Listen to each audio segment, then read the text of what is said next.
Hello everyone, welcome to my blog. So এটা হচ্ছে মায়াপুরের পার্ট থার্ড ব্লগ অ্যান্ড এটা লাস্টও হতে চলেছে, কেন কি আজকে আমাদের হচ্ছে মায়াপুরের লাস্ট ডে আর আজকে আমাদের ট্রেনও আছে। তো আমরা হচ্ছে এখন মায়াপুর থেকে যাচ্ছি হচ্ছে নদীর ওই পাড়ে নবদ্বীপে গিয়ে ওখানে অনেক মন্দির টন্দির আছে, তো ওখানে আমরা একটু ঘুরবো।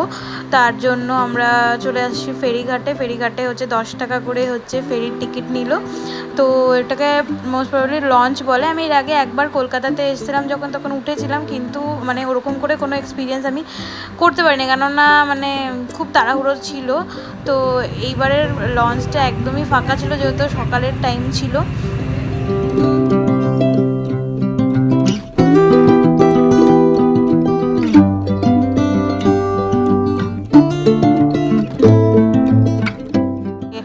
মানে এখানে হচ্ছে দুটো নদীর মেল আছে, তো সামনে হচ্ছে দুটো নদী, মানে দুটো জলই একসাথে এসে মিলছে, কিন্তু দুটোর কালার একদম আলাদা। তো আমি যাওয়ার টাইমেও এটা দেখেছিলাম, কিন্তু ক্যাপচার করতে পারিনি, তোমাদেরকে দেখাতে পারিনি। তার জন্য আমি এইবার হচ্ছে মানে ক্যাপচার করে নিলাম। তো এখানে দেখতেই পাচ্ছ দুটো জলের কালার একদমই আলাদা। তো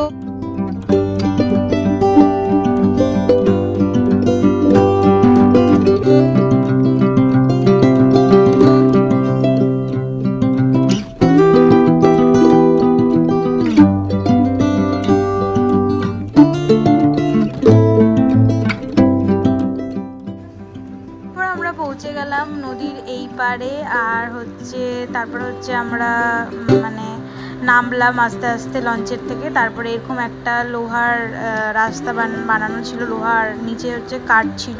তো আমরা এখান থেকে আগে পার করলাম, পাড়ে গিয়ে তারপর হচ্ছে আমরা টোটোতে বসে চলে গেলাম রুমে। একটা রুম নেওয়া হয়েছিল আমাদের, যেহেতু আজকে রাত্রেই আমাদের ট্রেন, তো আমরা আর বেশি রুম নিইনি, জাস্ট লাগেজটা রাখার জন্য আর ড্রেস চেঞ্জ করব আমরা ওখানে গিয়ে। তো সেই জন্য একটা রুম নেওয়া হয়েছিল, সেটা একটা গেস্ট রুম ছিল। তো ওখানে গেলাম, ওখানে ড্রেস ফ্রেস চেঞ্জ করে তারপরে আমরা বেরিয়ে গেলাম হচ্ছে একটা মন্দিরে যাওয়ার ছিল, যেহেতু আমরা সবাই হচ্ছে উপবাস করেছিলাম পুজো দিব বলে।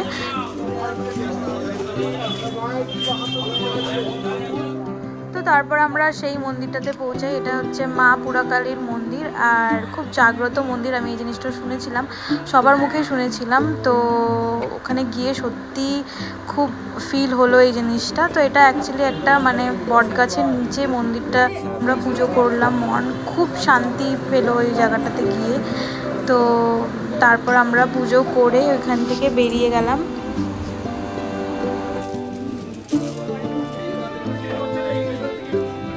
যেহেতু আমরা হচ্ছে কিছু খাইনি সকাল থেকে, তো সবারই খুব খিদে পেয়ে গেছিলো, যার জন্য আমরা হচ্ছে ওখান থেকে বেরিয়ে ডাইরেক্ট চলে গেলাম খাবার খেতে। তো এত জল হয়ে গেছিলো, মনে হচ্ছিলো বন্যা চলে আসছে রাস্তাতে। তো মানে পুরো নবদ্বীপের মধ্যেই এরকম জায়গায় জায়গায়, মানে মেন রোডের মধ্যে, মেন বাজারেও এরকম জল উঠে গেছে। তো তারপর আমরা খাবার এখানে আসলাম, আর সামনেই ছিল ভারত সেবা আশ্রম, তো আমরা আশ্রমের ভেতরেও গেছিলাম। তারপর অনেকক্ষণ পরে পায়ে ল্যাট হচ্ছে আমার ব্লগে। ভীষণ খিদা পেয়ে গেছে, সারাদিন না খাওয়া, পুজো টুজো করে এসেছি, এখন খাবো, খেয়ে দিয়ে তারপর আবার তোরও আছে পায়ে দেখা যাচ্ছে। মানে কি বলবো, কিছু বলার নেই। একটুখানি মজা টজা করে খাওয়াতে কনসেন্ট্রেট করলাম। তো আমরা এখানে হচ্ছে একটা স্পেশাল থালি অর্ডার করেছিলাম, যেটার মধ্যে ছিল ঘি, ভাত, শাক, একটা হচ্ছে ভাজা ছিল, আর তারপর লেবু দিয়েছিল, ডাল ছিল, দু রকমের সবজি ছিল, তারপর হচ্ছে রায়তা দেওয়া হয়েছিল। তৃপ্তিকর একটা খাবার আমরা সেখানে খাই, তারপর হচ্ছে ঘুরতে বেরিয়ে যাই। তারপর হচ্ছে আমরা এখানে আসলাম, এই জায়গাটাতে ঢুকতে হচ্ছে 10 টাকা করে টিকিট ছিল, আর ঢুকেই আমরা এই গুফাটার ভিতর দিয়ে যেতে হয়েছিলো। এটা একটা আর্টিফিশিয়াল গুফা তৈরি করা হয়েছিল। তো গুফাটার থেকে বের হয়ে মানে একটা দেখলাম মানে বন টাইপের রেডি করা, যেরকম নিধি ওয়ান এরকম টাইপের আছে না, তো ওরকম টাইপেরই একটা সুন্দর পার্ক টাইপের বানানো, যেখানে হচ্ছে রাধাকৃষ্ণর মূর্তি, খুব সুন্দর সুন্দর মূর্তি বানানো। তো আমার খুব ভালো লেগেছে জায়গাটা। তো আমরা হচ্ছে এই জায়গাটাকে আগে পুরো ঘুরলাম, জায়গায় জায়গায় দেখো এরকম মূর্তি বানানো আছে।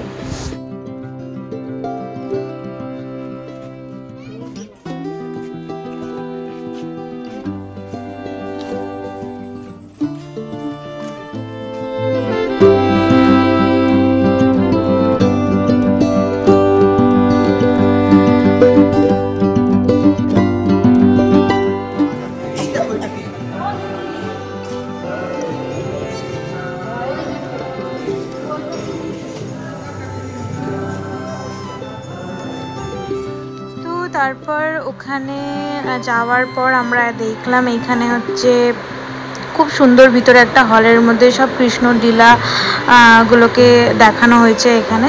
তারপর এখানে লাড্ডু গোপাল ছিল, লাড্ডু গোপালকে আমরা খুব সুন্দর ঝুলনা ঝুলিয়ে দিলাম একটু। তারপর হচ্ছে বের হলাম, ওখান থেকে বের হয়ে আমরা একটু সেলফি নিলাম, ফটো তুললাম, ভিডিও বানালাম। তারপর আমরা ওইখান থেকে বেরিয়ে গেলাম নেক্সট যে জায়গা ছিল ওইখানের জন্য। তো এটা আমরা চলে আসছি এখন নিমাই সন্ন্যাসের যেখানে জন্ম হয়েছিল সেই জায়গাটাতে, এখানে নিমাই সন্ন্যাসের জন্মস্থল বলে। তো এটা সেই বড় নিম গাছটা, সেই পুরনো কত বছর পুরনো গাছ এটা। তো এটাই হচ্ছে নিমাই সন্ন্যাসের জন্মস্থল। তো তারপরে ভিতরে মন্দির ছিল, মন্দিরে প্রণাম টনাম করে আমরা বেরিয়ে গেলাম। এদিকে এদিকে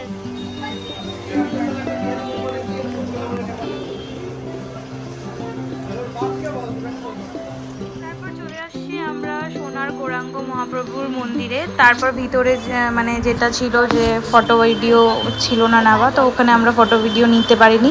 তারপর আমরা ওখান থেকে ডাইরেক্টলি চলে আসলাম জল মন্দিরে। জল মন্দিরে গিয়ে ওখানে অনেক হরিণ বাগেরা ছিল, তো হরিণ দেখলাম, আরও অনেক কিছু ছিল, তো আমি ওগুলোর ভিডিও আর নিতে পারিনি। তারপর ওখানে চাইলে পরে তুমি হরিণকে খাবার খাওয়াতে পারো। তারপরে আমরা ওখান থেকে বেরিয়ে চলে আসলাম একটা শাড়ির দোকানে। তারপরে ওখান মানে শাড়ি এত সস্তা ওখানে, মানে খুব ভালো শাড়ির দোকানগুলো ছিল, আর ভ্যারাইটিও খুব ভালো ছিল, আর দামও খুব মানে ভালো ছিল, মানে ঠিকঠাক ছিল দাম। তো আমরা ওখান থেকে 2-3টা শাড়ি নিয়ে নিলাম।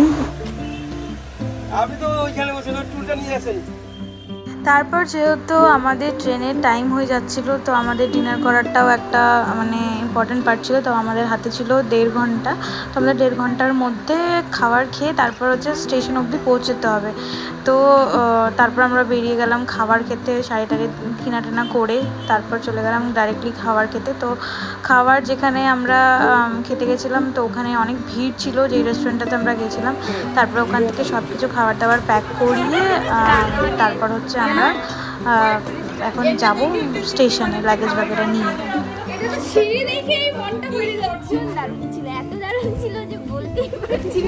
কিছু বলতে পারছেন না? কি খেলেন?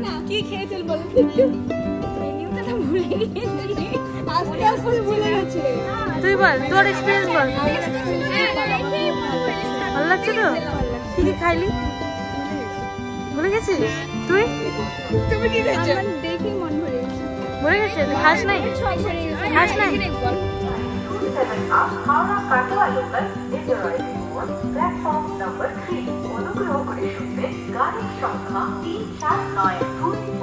তারপর আমরা চলে আসলাম স্টেশনে। স্টেশনে এসে আমাদেরকে 15 মিনিট ওয়েট করতে হয়েছিল। তারপর আমাদের ট্রেন আসলো, ট্রেনে আমরা উঠে চলে আসলাম আমাদের বাড়িতে আবার। তো তোমাদের এই ভিডিওটা কেমন লাগলো তোমরা হচ্ছে কমেন্টসে আমাকে অবশ্যই জানিও, আর যদি ভালো লেগে থাকে তাহলে like, comment, share and subscribe করে দিও আমার চ্যানেলকে। সো দেখা হচ্ছে আবার আমার পরের ভিডিওতে। ততক্ষণের জন্য টুক টুক টুক করে তাকা।